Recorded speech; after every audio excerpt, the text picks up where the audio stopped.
Welcome to the Midweek message. We're taking some lessons from the book of Ecclesiastes, and I'm reading from chapter 5 from the New American Standard Bible. We're reading in chapter 5, verses 4 through 7. When you make a vow to God, do not be late in paying it, for he takes no delight in fools. Pay what you vow. It is better that you should not vow than that you should vow and not pay. Do not let your speech cause you to sin, and do not say in the presence of the messenger of God that it was a mistake. Why should God be angry on account of your voice and destroy the work of your hands? For in many dreams and in many words there is emptiness. Rather, fear God. Let's look at these verses one by one. Ecclesiastes 5 and verse 4. When you make a vow to God, do not be late in paying it, for he takes no delight in fools. Pay what you vow.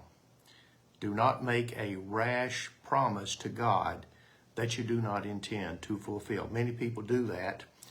There are false conversions, false promises to God of various kinds. The scripture says don't do it. Don't do that. And then it says don't be late in paying it. Don't be late in paying anything. But don't be late, especially in something that you have a promise to God. Don't put it off. Don't procrastinate about it. Don't let it get far from your mind. When you make a vow to God, don't be late in paying it, because God is not pleased with fools, people that say things that they're unable to fulfill or make promises that are not possible for them. And by the way, everyone has made mistakes in that area. Making a mistake in that area is not the same as being rash and making vows that you don't intend to keep or that you're going to be late in keeping. Pay what you vow, the wise man said. And verse 5, following this, it is better that you should not vow than that you should vow and not pay.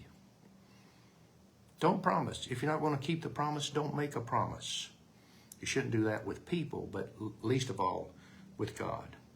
And verse 6, do not let your speech cause you to sin, and do not say in the presence of the messenger of God that it was a mistake. Why should God be angry on account of your voice and destroy the work of your hands?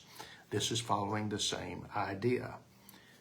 Don't let what you say lead you to sin. In other words, if you vow something or promise something and don't keep it, then you've sinned, where if you had not promised or not vowed, you would not have sinned. So don't let your mouth and the words of your mouth, your speech, cause you to sin. And then don't say, well, it was a mistake. I didn't mean it that way.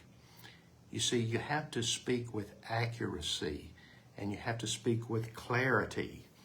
Don't tell somebody else, well, that was a mistake. I didn't mean it that way. Why should God be angry on account of your voice and destroy the work of your hands? Why are you going to incite God to anger by your rash words and false promises and frivolous pronouncements? Don't sin by your speech in this manner. And then say, well, it was a mistake. I didn't really mean it that way. And verse 7, for in many dreams and in many words there is emptiness.